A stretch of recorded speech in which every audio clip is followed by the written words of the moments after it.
And welcome back to Open, everybody. I'm your host, Dr. Bob Lee from 107.5 WBLS. Catch me on right after the Quiet Storm each and every night, then with the Steve Harvey Show.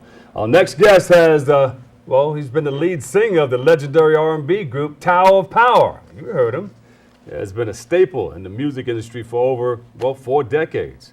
He's here now to share his musical journeys. He's Lenny Williams. Lenny Williams is in the house. Yes, how's it going there? I heard you were with my radio partner the other day, Yes, Jeff right. Fox. Jeff Fox, right? Had a great interview, and Jeff's not only is he a radio personality, but he's a bass player, so we got a chance to talk a little music. Yes, he was in heaven with that. Yes, Larry right. Graham on the bass. Yes, right. He was talking about telling me that Larry had given him a bass, and I didn't know that he knew that Larry and I used to be roommates, and we used to do a lot of songwriting together. Yeah. So we had a good time talking about all the exploits from yesteryear. Yeah.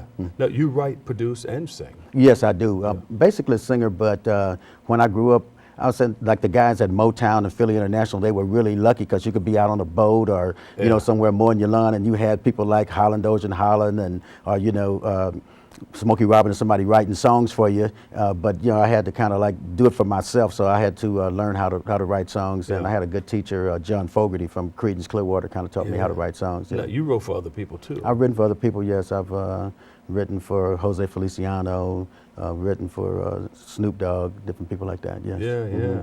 And you just recently received an award, I think 2004 to 2005. Yeah, I received a BMI Songwriters Award with Kanye West for the song that Twister did, Overnight Celebrity. So that was kind of interesting. I'm at the convention, the rap convention, getting an award for #1 rap song, but it was cool. And so a lot of the young rappers, they sample a lot of my music. Right now I have a song that's on the radio that Young Jeezy, Jay-Z, and Andre 3000, the big song I Do, is one of my songs too that they've gone back and sampled, so I'm really excited about it. Yeah, and a lot of people are interested. What contributes to your longevity? How do you stay in this business this long? Well, you just say, I'm not quitting, I ain't going nowhere, you know what I mean? They try to boot you out, the industry is kind of like, right now is really focused on youth. And I guess, I was young when I first had my success, so I guess that's the way of the world, But if you want to hang around, just you got to reinvent yourself, figure out what it is. And so for a while there, I started going down south, and they have this brand of soul music they call Southern Soul. And so I went down there and I kind of watched what they do. Everybody would wear red suits and blue suits and blue shoes and everything, And so I kind of went and bought the attire, and then I started learning watching the way they wrote their songs, and then started writing songs. Next thing you know, I had a #1 song on the Southern Soul charts, and so so that's just another avenue for me to work.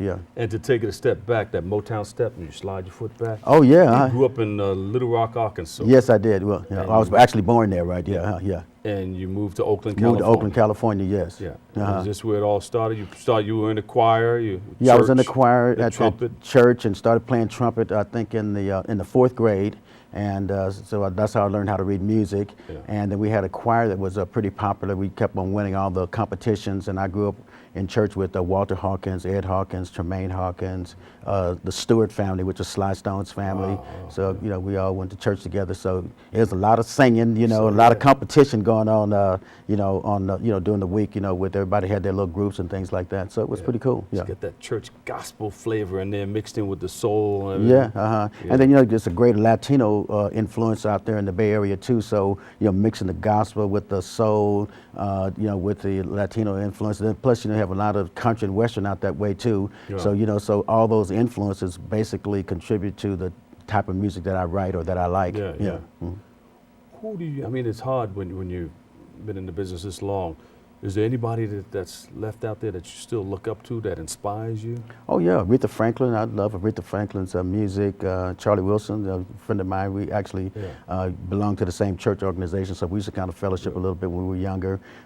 So people like that, and then a lot of the young artists. The OJs. I've been doing some shows with them. They just keep on rolling. And a lot of young artists I like. I like Anthony Hamilton and Fantasia. So those are people that inspire me. And I watch them, see what they're doing, listen to the songs that they write and perform.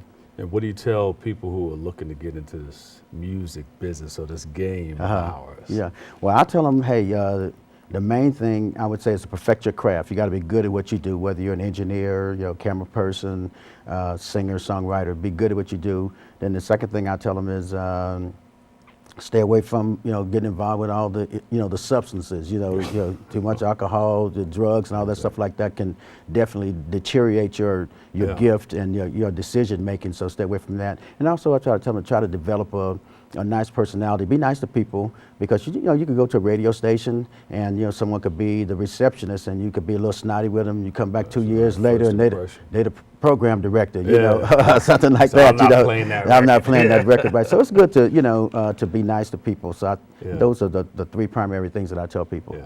So you met one of the oldest men in the business in radio the other day. Yeah, well, actually, yes, Hal right. Jackson. Hal Jackson. I've been knowing Hal for years and years, but I got a chance to see him yesterday, which was like the highlight of my day. So I texted last night. The highlight of my day was getting a chance to sit down and chat with Hal. There you go. And it's a great, legendary, radio man. Yeah. And see him still kicking and in his office looking at the beautiful view and everything like that. And he still has that good-looking smile that he's always had, and the glow in his eyes. And He sure does. Yeah, so it just made me feel really good to sit down and shake his hand and talk to him for a while. And he just celebrated 97 years. Stevie Wonder came. A lot of artists came by. Stevie Wonder sang that "Happy Birthday." Happy birthday to him, Like, right? Yeah. Everybody had a great time. Yeah. Hal Jackson's a wonderful person. Yeah. Is there one moment? Well, there's many moments in your life, but is there one thing that stands out in one of your performances on stage in any particular city where, wow, this was like, I'm in it. I'm doing this, and it made you feel really, really good about it? It's a family show. Yeah. Well, Yes, no, but well, actually, you can borderline it. You can, no, I think you can come up to the line. one of the moments that really stood out for me was I got a call that Aretha Franklin was having a Christmas party, and she wanted me to perform, and so I went down and I found out that she rents the big theater, like a 2,000, 3,000 seater theater in Detroit, and she only has about 150 people come, her family and close friends. Wow, yeah. And so they have dinner and then you sing. So I was, the day before, a big bouquet of flowers came, and so, and I assumed they came from Aretha. And so then the phone rang in my hotel room, and I said, hello, and she said, hello, Lenny? I said, yeah. She said, this is Aretha. And so then she was like, is your room okay? Did you get the flowers? I said, yes, and is there anything you need? And so then I called my wife and I told her, I said, Aretha Franklin just called me, and she gave me all these flowers and stuff. My wife said, well, did you say thank you? I said, no, I was speechless. She said, well, if you wanted to call you again on the phone, you better call her back and say thank you, right? So that night from the stage, I told her thank you and told her the story. Yeah. Beautiful, beautiful, beautiful. Yeah, so that was, to hear, for your phone to ring and there's Aretha Franklin on the other end of the line, it's like, wow, I've arrived here. Yeah. But you performed with many people. You mentioned Larry Graham. Larry Graham, Sly the Stone, OJs. the OJs. Sly Stone. Yeah, right. I grew up with Sly.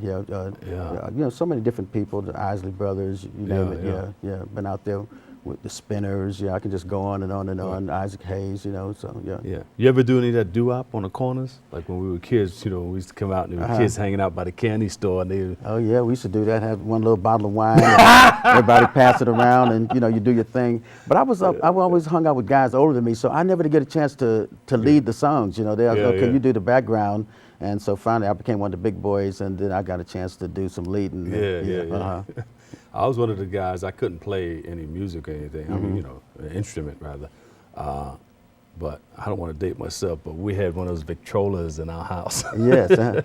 You pull up the top cover, and it had one of those arms that held the records. Right. Well, I was a guy that my sister taught me how to do it. Put the slow records together, medium tempo and fast records, and just play it like that. So then you became the radio personality. Yes. Became right, radio personality playing your record. Oh. Yes, Because I Love You. Yes, that song has been really, really good to me. Yeah, you got a lot of great response. People still playing it today. Yes, they play it all the time, and I get royalties, and it's just like, it's just phenomenal. How many times it's always my biggest paying song. And you see "'Cause I Love You," and they from South Africa, from Iceland, you know, from Russia. It's like, wow, you know, just think that, you know, you sat in your living room and wrote a song, and then people in Russia or South Africa are listening to it, and they're going out and buying it. So it's really kind of humbling in a way. Help contribute to the reproduction of the world.